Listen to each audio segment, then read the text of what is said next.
ഒരു ദിവസം കൂടി ദാനമായി തന്ന കർത്താവിന് നന്ദി പറഞ്ഞുകൊണ്ട് ഫെയ്ത്ത് വോയിസിലേക്ക് എല്ലാവരെയും ഞങ്ങൾ സ്വാഗതം ചെയ്യുന്നു. എഫെസോസുകാർക്ക് എഴുതിയ ലേഖനം 5-ാം അധ്യായം 9-ാം തിരുവചനം ഇങ്ങനെ വ്യക്തമാക്കുന്നു: പ്രകാശത്തിന്റെ മക്കളെ പോലെ വർദ്ധിക്കുവിൻ. പ്രകാശത്തിന്റെ ഫലം സകല നന്മയിലും നീതിയിലും സത്യത്തിലുമാണ് പ്രത്യക്ഷപ്പെടുന്നത്. ക്രിസ്തുവിൽ ഏറ്റവും പ്രിയപ്പെട്ടവരെ, പല മനുഷ്യർക്കും തന്നിൽ ഒരു നന്മയുണ്ടെന്നും തന്നിൽ ഒരു വിശുദ്ധിയുണ്ടെന്നും തിരിച്ചറിയുവാൻ കഴിയുന്നില്ല.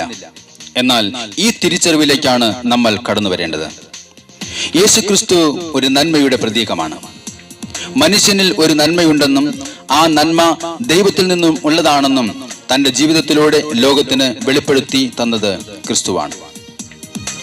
യേശുക്രിസ്തുവാകുന്ന പ്രകാശത്തിലേക്ക് മനുഷ്യൻ അടുക്കും തോറും അവനിലെ ഇരുട്ടാകുന്ന തിന്മയുടെ ശക്തി ഇല്ലാതാകുകയാണ് ചെയ്യുന്നത്. നമ്മൾ മറ്റൊരാൾക്ക് വേണ്ടി ഒരു നന്മ ചെയ്യുമ്പോൾ നമ്മുടെ ആവശ്യങ്ങൾ ദൈവം നടത്തി തരുന്നത് നമുക്ക് കാണുവാനായിട്ട് സാധിക്കും. പലപ്പോഴും നമ്മൾ ചിന്തിക്കും, ഈ ദാരിദ്ര്യം അനുഭവിക്കുന്ന എനിക്കെങ്ങനെ മറ്റൊരാളെ സഹായിക്കുവാൻ കഴിയും എന്ന്. സ്നേഹമുള്ളവരെ, ഒരു പ്രാർത്ഥനയിലൂടെയോ ഒരു ചെറിയ ആശ്വാസ വാക്കിലൂടെയോ ഒരു പുഞ്ചിരിയിലൂടെയോ ഒക്കെ നമുക്ക് നന്മ ചെയ്യുവാൻ സാധിക്കും. അങ്ങനെ സ്വർഗത്തിൽ നമുക്ക് നിക്ഷേപം കൂട്ടിവെക്കുവാനും സാധിക്കും. നന്മയുടെ പൂർണ്ണതയിലെത്തണമെങ്കിൽ നമ്മുടെ ജീവിതത്തിൽ യേശുക്രിസ്തു ഉണ്ടായിരിക്കണം. ലൂക്കായുടെ സുവിശേഷം 19-ാം അധ്യായത്തിൽ ചുങ്കക്കാരനും ധനികനുമായിരുന്ന സക്കേവുസിനെ നമ്മൾ കാണുന്നു. സക്കേവുസിന്റെ ജീവിതത്തിൽ ആദ്യം യേശു ഇല്ലായിരുന്നു. എന്നാൽ ക്രിസ്തുവിനെ കാണുവാനുള്ള അവന്റെ ആഗ്രഹം കാരണം അവൻ ഒരു സിക്കമൂർ മരത്തിൽ കയറി ക്രിസ്തു വരുന്ന വഴിയിൽ കാത്തിരിക്കുകയാണ്. സ്നേഹമുള്ളവരെ, നമ്മുടെയൊക്കെ ആഗ്രഹം എന്താണ്? ക്രിസ്തുവിനെ കൂടാതെ എല്ലാം വെട്ടിപ്പിടിച്ച് സമ്പാദിച്ച് ആത്മാവിനെ നഷ്ടപ്പെടുത്തുന്ന ആഗ്രഹമാണോ, അതോ ക്രിസ്തുവിനെ സ്വീകരിച്ച് നമ്മുടെ ആത്മാവിനെ രക്ഷിച്ച് ക്രിസ്തുവിനോടുകൂടി നിലനിൽക്കുന്ന സമ്പത്ത് വേണമെന്നാണോ? ക്രിസ്തുവിനെ സ്വീകരിക്കണം എന്ന ആഗ്രഹമുണ്ടെങ്കിൽ സക്കേവുസിന്റെ ഭവനത്തിൽ പോയ ക്രിസ്തു നമ്മുടെയും ഭവനത്തിലേക്ക് കടന്നു വരും. ഏത് കാര്യവും ഏത് സമയത്തും എവിടെ വെച്ചും ചോദിക്കുവാനും ആ ആവശ്യങ്ങൾ നമുക്ക് നിറവേറ്റി തരുന്നവനുമായ ക്രിസ്തുവിനെ എങ്ങനെ നമുക്ക് മാറ്റി നിർത്തുവാനായിട്ട് സാധിക്കും? സക്കേവുസിനെ കർത്താവ് വിളിച്ചപ്പോൾ സക്കേവുസ് തിടുക്കത്തിൽ സിക്കമൂർ മരത്തു നിന്നും ഇറങ്ങി വന്ന് ക്രിസ്തുവിനെ സ്വീകരിക്കുകയാണ്. അതോടൊപ്പം അതുവരെ അവന് തിരിച്ചറിയുവാൻ കഴിയാതിരുന്ന അവനിലുള്ള നന്മ പുറത്തു വരികയാണ്. അവൻ പറഞ്ഞു, കർത്താവേ, ഇതാ എന്റെ സ്വത്തിന്റെ പകുതി ഞാൻ ദരിദ്രർക്ക് കൊടുക്കുന്നു. ആരുടെയെങ്കിലും വക വഞ്ചിച്ചെടുത്തിട്ടുണ്ടെങ്കിൽ 4 ഇരട്ടിയായി തിരികെ കൊടുക്കുന്നു. സക്കേവുസിനുള്ളത് കർത്താവിന്റെ മുമ്പിൽ നിരത്തി വെക്കുമ്പോൾ കർത്താവ് അവന് വലിയൊരു സമ്മാനം കൊടുക്കുകയാണ്, വലിയൊരു അനുഗ്രഹം കൊടുക്കുകയാണ്. ഇന്ന് ഈ ഭവനത്തിന് രക്ഷ കൈവന്നിരിക്കുന്നു. സ്നേഹമുള്ളവരെ, ഈ ലോകം മുഴുവനും നേടിയാലും ക്രിസ്തുവിനെ നേടിയില്ലെങ്കിൽ നമുക്ക് രക്ഷ ലഭിക്കുകയില്ല. കർത്താവായ യേശു ക്രിസ്തുവിൽ വിശ്വസിക്കുക, നീയും നിന്റെ കുടുംബവും രക്ഷ പ്രാപിക്കും എന്ന് തിരുവചനം നമ്മളെ ഓർമ്മിപ്പിക്കുകയാണ്. സക്കേവുസ് കർത്താവിനെ കാണണമെന്ന് ആഗ്രഹിച്ചു. തന്റെ ഭവനത്തിലേക്ക് സ്വീകരിച്ചു. തനിക്കുള്ളതെല്ലാം കർത്താവുമായി പങ്കുവച്ചു. അവൻ കർത്താവിൽ വിശ്വസിച്ചു. അവന്റെ ഭവനത്തിന് രക്ഷ ലഭിച്ചു. നമുക്കുള്ളത് മുഴുവൻ കർത്താവുമായി പങ്കുവയ്ക്കുവാൻ നമുക്ക് സാധിക്കുമോ? കർത്താവ് നമ്മെ രക്ഷയിലേക്ക് നയിക്കും. തിരുവചനത്തിൽ ഉൽപ്പത്തി മുതൽ വെളിപാട് വരെ നമ്മൾ വായിക്കുമ്പോൾ നമുക്ക് മനസ്സിലാകും, ദൈവത്തിൽ ആശ്രയിച്ചവരാരും വീണു പോയിട്ടില്ല, നിരാശരായിട്ടില്ല. ഈജിപ്തിലും ചെങ്കടലിലും മരുഭൂമിയിലും കാനാൻ ദേശത്തുമെല്ലാം ദൈവം തൻ്റെ ജനത്തിനു വേണ്ടി തൻ്റെ ശക്തി പ്രകടിപ്പിച്ചു. ആ രക്ഷകനായ കർത്താവിനെ നമുക്ക് വിളിച്ചപേക്ഷിക്കാം. നമുക്ക് വേണ്ടി തൻ്റെ ശക്തി പുറപ്പെടുവിക്കുവാൻ ഈ ദൈവം മതിയായ ദൈവമാണ്. അതുകൊണ്ട് നമുക്ക് വിളിച്ചു പറയാം, എൻ്റെ ഓഹരിയായ കർത്താവേ, എൻ്റെ ദൈവമേ, ഞാൻ അങ്ങിൽ ആശ്രയിക്കുന്നു. അങ്ങൻ്റെ സങ്കേതമാണ്.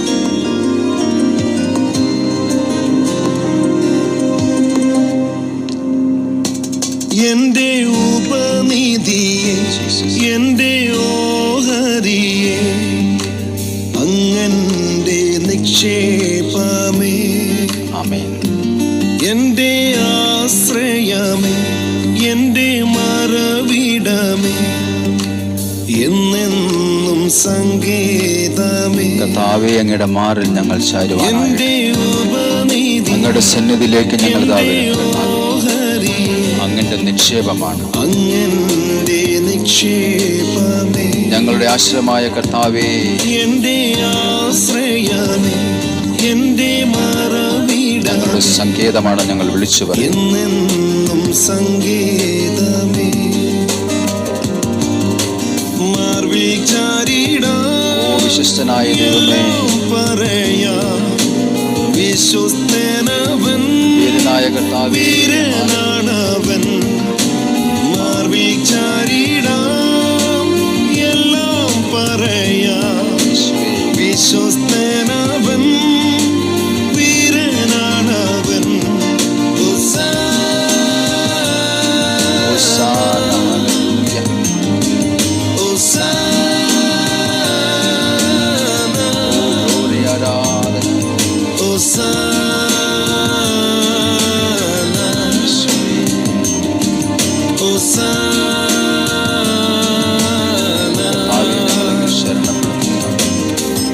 ഞങ്ങളുടെ കോട്ടയും ഞങ്ങളുടെ ആശ്രയമായ കർത്താവേ, ഞങ്ങൾ അങ്ങിൽ ശരണപ്പെടുന്നു.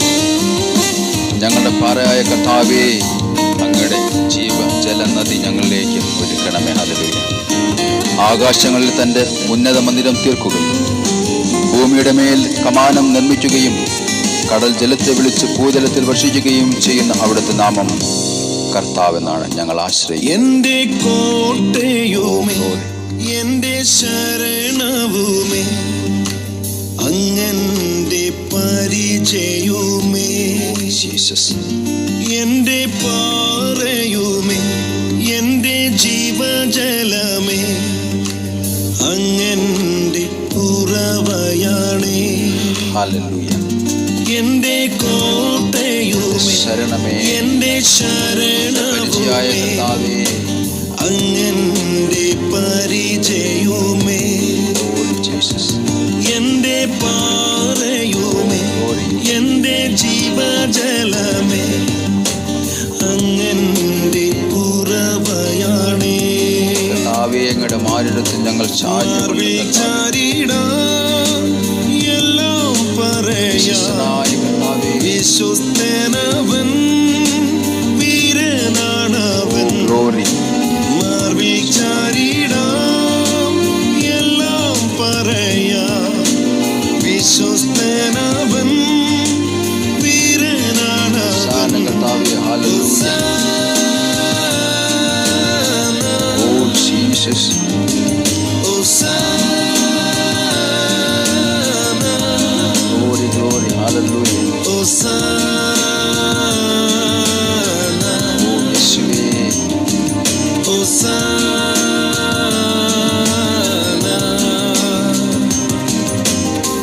ഞങ്ങളുടെ ഉടയവനായ കർത്താവേ, ഞങ്ങളങ്ങിൽ ആശ്രയിക്കുന്നു.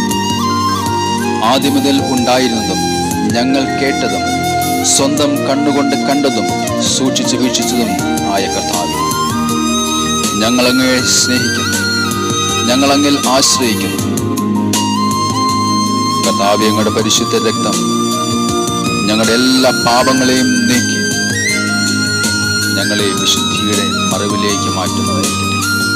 ഞങ്ങൾ ആശ്രയിക്കുന്ന ദൈവമേ, ഞങ്ങൾ അങ്ങയുടെ സന്നിധിയിലേക്ക് ഇതാ കടന്നു വരും.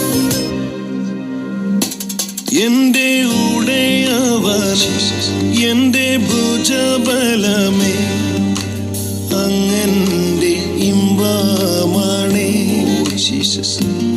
എന്റെ ആരംഭമേ, എന്റെ വാഗ്ദത്തമേ, അങ്ങന്റെ ആമേനാണേ. എന്റെ ഉടയവനേ, എന്റെ ഭുജബലമേ, അങ്ങന്റെ ഇമ്പമാണേ. എന്റെ ആരംഭമേ, എന്റെ വാഗ്ദത്തമേ, അങ്ങന്റെ ആമേനാണേ. മാർവിൽ ചാരിടാം എല്ലാം പറയാം വിശ്വസ്തനവൻ, വീരനാണവൻ. മാർവിൽ ചാരിടാം എല്ലാം പറയാം വിശ്വസ്തനവൻ, വീരനാണവൻ.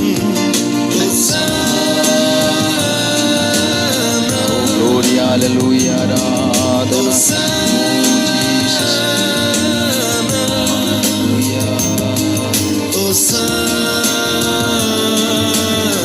നന്മയുടെ ഉറവിടമായ കർത്താവേ, ആരാധന.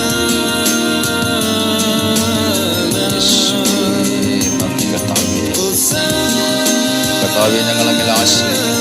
ഞങ്ങളുടെ രക്ഷകനായ കർത്താവേ, ഞങ്ങൾ അങ്ങിൽ വിശ്വസിക്കുന്നു. ഞങ്ങളുടെ ഹൃദയത്തിൽ കർത്താവേ, ഞങ്ങൾ അങ്ങേ രക്ഷകനായി സ്വീകരിക്കുന്നു.